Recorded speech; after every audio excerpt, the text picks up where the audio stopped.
Welcome to KRR kitchen. இன்றைக்கி நம்ம கிச்சனில் என்ன ரெசிபி பார்க்க போகிறோன்னா, நல்ல ஒரு அருமையான சட்னி ரெசிபி தாங்க. இட்லி தோசை கூடலாம் சேர்த்து சாப்பிட்றதுக்கு ரொம்பவே டேஸ்ட்டு சூப்பராக இருக்கும். வாங்க எப்படி செய்கிறதுன்னு பார்ப்போம். அதுக்கு முன்னாடி நம்ம சேனலை இப்போ தான் ஃபஸ்ட் டைம் பார்க்குறீங்கன்னா சப்ஸ்கிரைப் பண்ணி வச்சுக்கோங்க. கூடவே பெல் சிம்பல் ப்ரெஸ் பண்ணி ஆளுங்கிற ஆப்ஷனையும் ப்ரெஸ் பண்ணி வச்சுக்கோங்க. இப்போ வாங்க இந்த சட்னி ரெசிபி எப்படி செய்கிறதுன்னு பார்த்துடலாம்.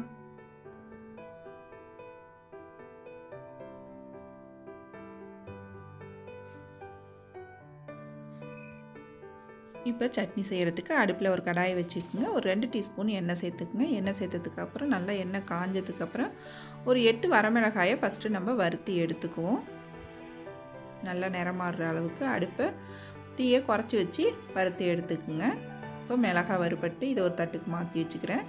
திரும்ப அதே எண்ணெயில் ஒரு 15 சின்ன வெங்காயம், ஒரு 5 பூண்டு பல் சேர்த்து நல்லா வதக்கிக்குங்க.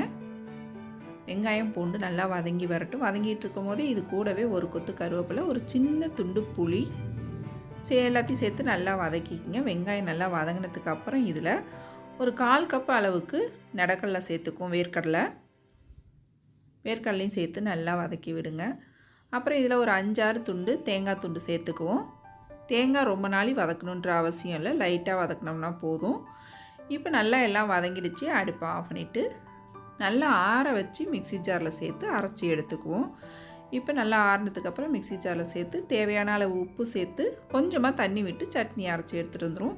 இந்த சட்னி கொஞ்சம் திக்காக இருந்துச்சுன்னா டேஸ்ட்டு ரொம்பவே நல்லாயிருக்கும். இப்போ சட்னி நல்லா கரைச்சி எடுத்துக்கிட்டேன். இப்போ இதுக்கு தாளிப்பு கொடுத்துருவோம். இப்போ கடாயில் 1 டீஸ்பூன் அளவுக்கு எண்ணெய் விட்டுக்குங்க. 1 டீஸ்பூன் கடுகு உளுந்து, நல்லா கடுகு உளுந்து பொரிஞ்சோன்னு இதில் ஒரு கொத்து கருவேப்பிலை, கொஞ்சமாக பெருங்காயத்தூள் சேர்த்துக்குங்க. நல்லா இப்போ நம்மளோட தாளிப்பு ரெடி ஆகிடுச்சு. இப்போ இந்த தாளிப்பை நம்ம சட்னி கூட சேர்த்துருவோம்.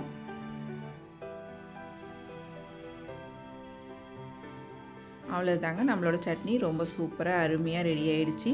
நல்லா சுட சுட இட்லி தோசை எல்லாத்துக்கூடையும் சாப்பிட்றதுக்கு டேஸ்ட்டு ரொம்பவே அருமையாக இருக்கும் இந்த வேர்க்கடலை சட்னி.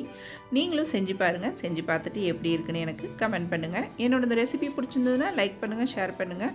மறக்காமல் நம்ம கேஆர்ஆர் கிச்சனை சப்ஸ்கிரைப் பண்ணி வச்சுக்கோங்க. நாளைக்கு வேறொரு ரெசிபியோடு சந்திப்போம். தேங்க்ஸ் ஃபார் வாட்சிங்.